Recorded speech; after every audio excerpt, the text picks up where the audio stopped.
Hello, you're listening to an interview with Bobby Lopez from episode 23 of the Catholic Vote Radio Hour. Like and subscribe to the Catholic Vote Radio Hour on YouTube, iTunes, and Google Play, and follow us at Catholic Vote on Facebook and Twitter. I'm your host, Stephen Harriet. And now I'm joined by Dr. Robert Oscar Lopez, or Bobby Lopez, as he's known to some. It's good to have you on, Bobby. Thanks for joining us again. Thank you very much. I appreciate it. The reason why I wanted to have you on is because you've recently written a couple of articles sounding the alarm about the possibility of LGBT ideology sort of crowding out social conservatism in some pretty influential venues, and particularly at CPAC. Now, you based both of these on an actual undeniable experience that you yourself and your colleagues have had at CPAC this year, which is going on right now. Tell us that story. Well, basically, I'm part of Mass Resistance, which is an international group with a lot of chapters, and we fight for traditional values at the grassroots level. One of the reasons why I gravitated toward Mass Resistance was that I did not want to just be working in Washington inside the Beltway as part of some think tank. I wanted to roll up my sleeves and be there fighting the library boards, the boards of education, the school principals, because we see the sexual radicalism that's being pushed by the left really encroaching on parents' rights to raise children with their values at the most basic level of society, at the school, in the neighborhood, at the town hall, etc. So that's why I joined Mass Resistance. But this year, CPAC banned us from presenting, and instead they chose to have a whole bunch of free market think tanks and then a few think tanks that maybe have a handful of socially conservative positions, but which agitate mostly for free market ideology, all going to be exhibiting at CPAC. So we were singled out, and the basis for it was the fact that Brian Kamiker, the president of Mass Resistance, made some remarks in 2015 on an old video where he responded to someone who said, we shouldn't be insulting and degrading towards LGBT activists, with the response, we have to be tough, we have to stand up, this is a culture war, and sometimes we're going to come across as insulting or degrading, but we have to do it anyway. Just that one statement alone was cited as the pretext to ban us from presenting at CPAC. I don't want to put words in his mouth, but part of what he might have been getting at is, okay, don't be insulting and degrading, but also don't allow yourself and your neighbors as a Christian to be insulted and degraded by the LGBT movement, which happens quite a bit, right? So, and it's not a Christian value to abandon your Christian neighbors to insulting and degrading ideology. Right. Well, and I think Brian was referring to very specific distinctions in Leviticus and Deuteronomy that people were citing.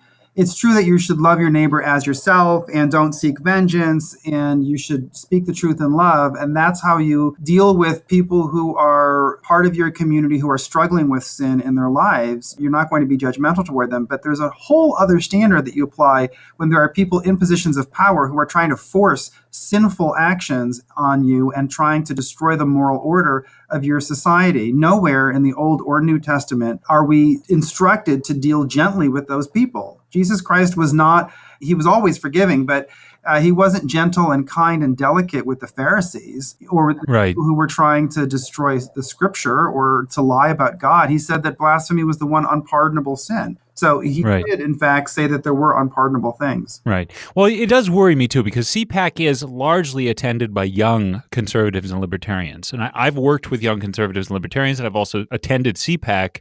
And there is this sort of tug of war going on in terms of cultural conservatism in the most direct and kinetic sense.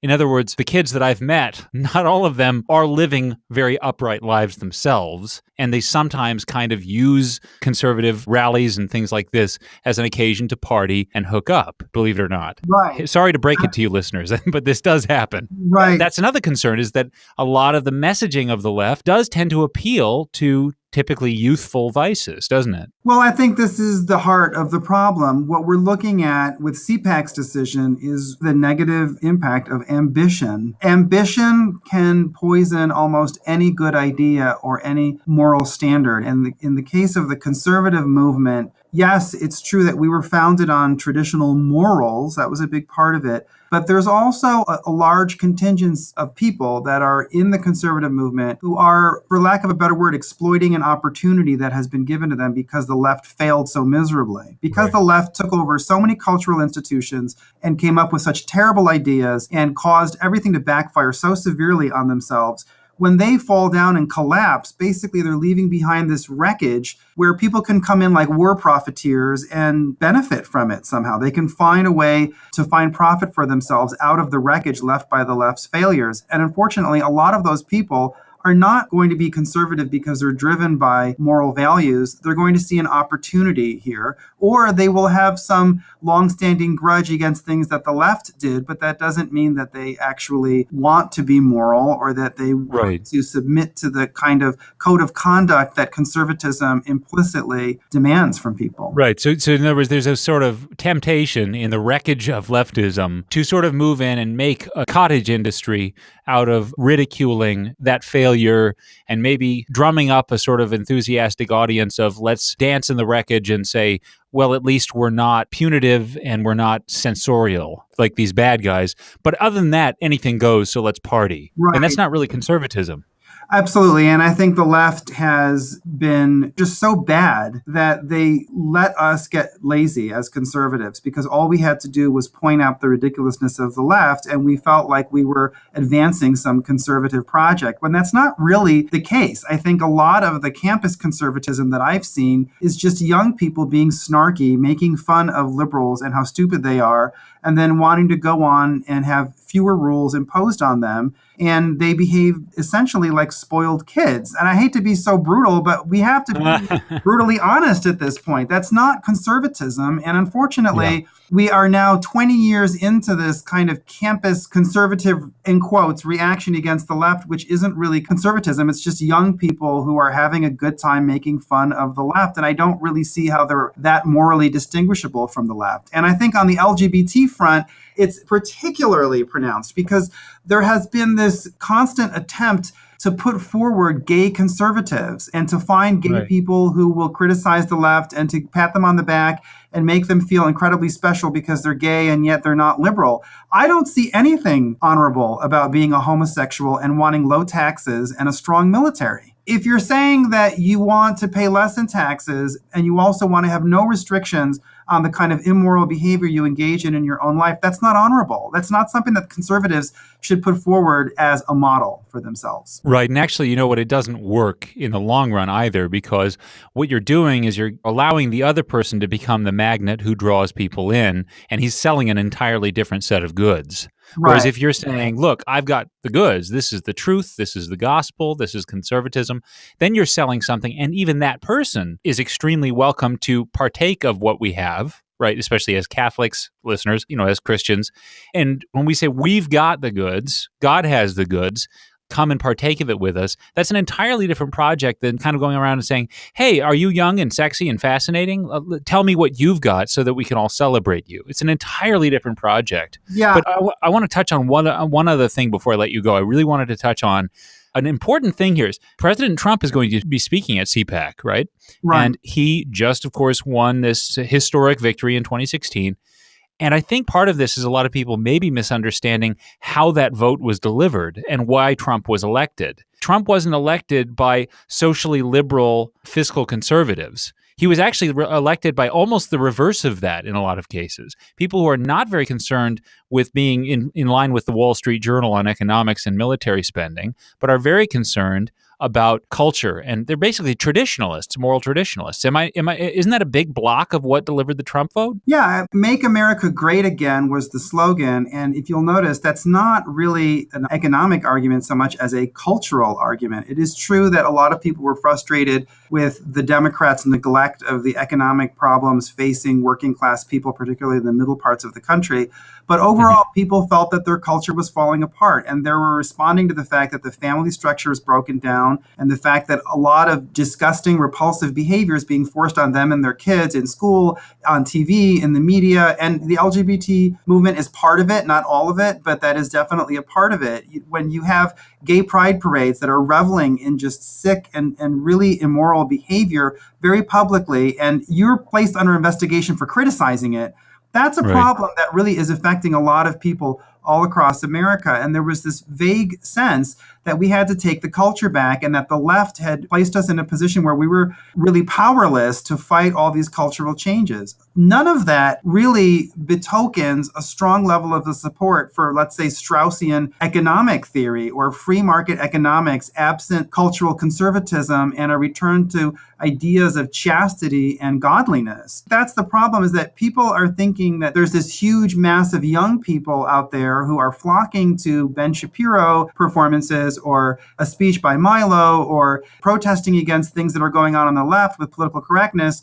and that all those young people are going to remain loyal Republican Party voters if you give them free market economics and then you don't comment at all on morality. And I think that that is the complete opposite of the truth. I think a lot of these young people who are flocking to quote unquote conservative events are not going to be there for the long haul if you, number one, give them the impression that really immoral behavior will be sustainable without huge consequences. Because when they feel the consequences of being promiscuous and being irresponsible, then they're going to be angry at you and your ideology. Right. And number two, that's right. I don't think that this young generation is really drawn to free market economy. They don't really want small government, Steve. Unfortunately, I hate to tell you this, but that's not what draws them in. Yeah, they don't want to privatize the post office. They haven't read Hayek. They don't care about the road to serfdom. That's not what I think the Republican Party can offer on a large scale for the long term. I think what the Republican Party can offer is common sense values that they're loyal to and a moral center that the left does not have. Yeah, I agree with you. I mean, I'm definitely strongly of the opinion that social leftism and economic leftism, big government on the one hand, and oppression of specifically right morality always go hand in hand. And when government grows, it's usually a predecessor of right morality being curtailed by the government that we're building. But you're right. I think one very important thing, just to sort of bookend this, is that, like it or not, leftism tends to sell itself in urgent moral terms. And that's why it tends to be popular and catch on among young people, is that actually it isn't amoral. It's heavy-handed in its morality. And social justice, Catholic social teaching, is one of the greatest gifts to the left that ever existed. Browbeating people morally and saying you must do leftism, you must even abandon God because it would be immoral. You know, you'd be a moral hypocrite if you believed in God and, all of this stuff. The leftist language has never been amoral. In a way, it's always been very moral and positively so, and that's part of how it sells itself. And I don't know why conservatives tend to be hesitant to do that same thing, when we know that even absent the truth, it works as a tactic, right? But we've got the truth plus the ability to use strong moral language, and I don't know why in hell we wouldn't. Well, I think that there is a free market form of conservatism which claims that it's after small government. I don't really think that they actually want government to be as small as they say they want it to be, but there's this free market wing of economics which really philosophically leans toward consumer demand as the ultimate arbiter of everything that is right and good in the world, and unfortunately that doesn't mix well with morality. It doesn't mix well with chastity or purity or charity or any of the things that Christians have traditionally valued. So there's an innate contradiction in the conservative movement. And unfortunately, the younger generations, I think, are the ones who are the most vulnerable to being sold a confusing conservatism that doesn't really make sense, that is going to appeal to their sense of frustration and their sense of feeling put upon by the left's political correctness without really driving home to them the importance of traditional conservatism's morals. Because without the morals, you're not going to flourish, and you're going to end up having to go turn to a big government solution anyway. Yeah, so. And by the same token, this is a great opportunity, and of course, half of the young people in this country listen to this program, so they've just been set straight, and I'm really grateful that you did that for them. Thank you. Again, we're talking with Bobby Lopez. We're talking about two of his recent articles. One is at The Stream. It's CPAC now enforces LGBT-inspired bans, which is extremely worrisome news. And do look up that article and read it. The other is at The American Thinker, and the title is Postcard from a Coal Mine, CPAC 2018. Again, listeners, please do go read those articles and follow in general the work of Bobby Lopez. Thanks for coming on, and I look forward to having you on again soon, Bobby. Thank you. Bye-bye. Well, thanks for listening to this interview from episode 23 of the Catholic Vote Radio Hour. Again, you can like and subscribe to the Catholic Vote Radio Hour on YouTube, iTunes, and Google Play, and don't miss the rest of this episode coming Friday. I'm your host, Stephen Harriet. On your mind, Radio, baby.